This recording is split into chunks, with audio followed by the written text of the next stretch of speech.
And we're back again at Judges chapter 6. I do believe we were at verse 34.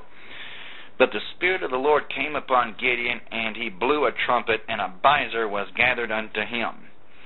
Note, the whole family of Abiezer, numbering probably thousands, sprang to his side. The Spirit of the Lord was upon him, and the blowing of the trumpet, in essence, said it was time to strike. Verse 35, and he sent messengers throughout all of Manasseh, who also was gathered after him, and he sent messengers unto Asher, and unto Zebulun, and unto Naphtali, and they came up to meet them. Hold on just a second. I think we have a little problem here with my notes.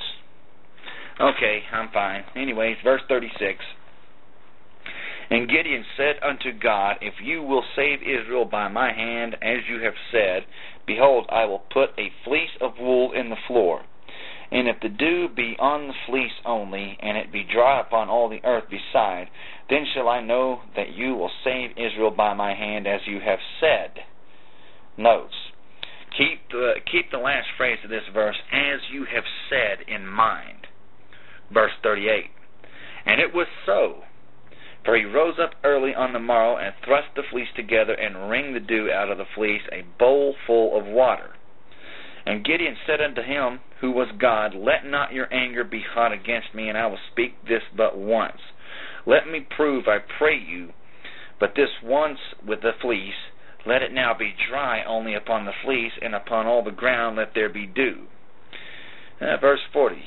And God did so that night, for it was dry upon the fleece only, and there was dew on all the ground. Notes. Now this double test with the fleece made plain to Gideon that God could withhold and grant blessings.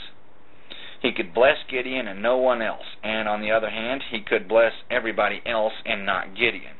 Rahab and Jericho illustrate the one action, and Nineveh and Jonah the other. Well, chapter 7. Then Jerubbaal, who is Gideon, and all the people who are with him, rose up early and pitched beside the well of Harod, so that the host of the Midianites were on the north side of them, by the hill of Moreh in the valley. Notes. Now the nickname Jerubbaal is used here by the Holy Spirit in order to proclaim the fact that Gideon is opposed to all idols and of every description. Verse 2. And the Lord said unto Gideon, the people who are with you are too many for me to give the Midianites into their hands, lest Israel vaunt themselves against me, saying, my own hand has saved me. Notes. Now man seems to always want to have a hand in his own salvation and victory in the Lord. Well, this is the bane of the modern church. They're seeking victory through all these other different things, and there's only one way to have victory, and it's found in John chapter 3, verse 16. Probably the most familiar verse of the Bible to everybody. Verse 3. Now therefore go to, proclaim in the ears of the people, saying, whosoever is fearful and afraid, let him return and depart early from Mount Gilead. And there returned of the people 22,000, and there remained 10,000. Notes. Now the cowardly were given the option of returning home, and 22,000 did so.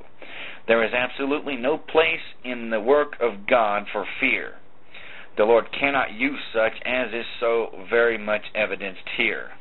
Now God does actually give you the emotion of fear, and it does have its uses, and not all fear is negative, but fearing God is actually a positive. Well, apparently these 22,000 cowards did not have any fear of God. They feared the enemy. So God says, you know what? I don't want nothing to do with y'all right now. We'll go ahead and we'll just take care of things another way. Anyways, verse 4. And the Lord said unto Gideon, the people are yet too many. Bring them down unto the water, and I will try them for you there.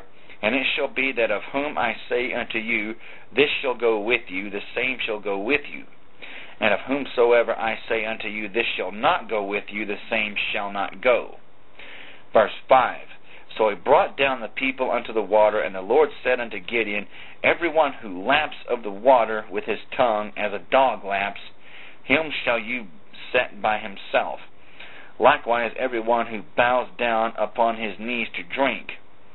And the number of them who lapped, putting their hand to their mouth, were 300 men, but all the rest of the people bowed down upon their knees to drink water. And the Lord said unto Gideon, By the 300 men who lapped will I save you, and deliver the Midianites into your hand, and let all the other people go every man unto his place. Verse 8. So the people took victuals in their hand, and their trumpets, and he sent all the rest of Israel every man unto his tent, and retained those 300 men, and the host of Midian was beneath him in the valley. Notes, Jonathan, who was Saul's son later on, would later say, There is no restraint to the Lord to save by many or by few, in 1 Samuel chapter 14, verse 6. Now those who lapped water had their hands free in order to fight if necessary, and thereby showed their diligence. There were 300 of these, and the Lord used those particular people. In fact, he did not really need anyone, as ought to be obvious, but he allows us to participate in his work in order to build up the faith within these individuals. Verse 9. We're going to be talking about the signs of victory. And it came to pass the same night that the Lord said unto him, Arise and get you down unto the host, for I have delivered it unto your hand. Notes, the Lord has a way, and he actually always has the time. Verse 10, But if you fear to go down, go you with Phurah, your servant, down to the host. Notes, now this particular host of people consisted of roughly about 135,000 men, recorded in chapter 8, verse 10. Now Gideon was to face this host with just 300 men. Despite what the Lord had told him, one can well understand his consternation. Verse 11, And you shall hear what they say, and afterwards shall your hands be strengthened to go down into the host. And went he down with Phurah his servant unto the outside of the armed men who were in the host. And the Midianites and the Amalekites and all the children of the east lay along in the valley like grasshoppers for multitude, and their camels were without number, as the sands by the seaside for multitude. Notes, obviously, you better have God on your side if you've only got 300 men going up against an army that outnumbers you so much. Satan, it seems, always brings formidable odds against every single believer. Anyways, verse 13. And when Gideon was come, behold, there was a man who told a dream unto his fellow, and said, Behold, I dreamed a dream, and lo, a cake of barley bread tumbled into the host of Midian, and came unto a tent, and smote it that it fell, and overturned it that the tent lay along. Notes, now Gideon and his servant, standing outside the tent in the dark, overheard this conversation.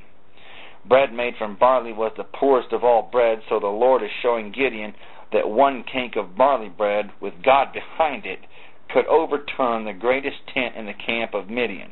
Well, it symbolized the leadership of the army of the enemy. Okay? Verse 14.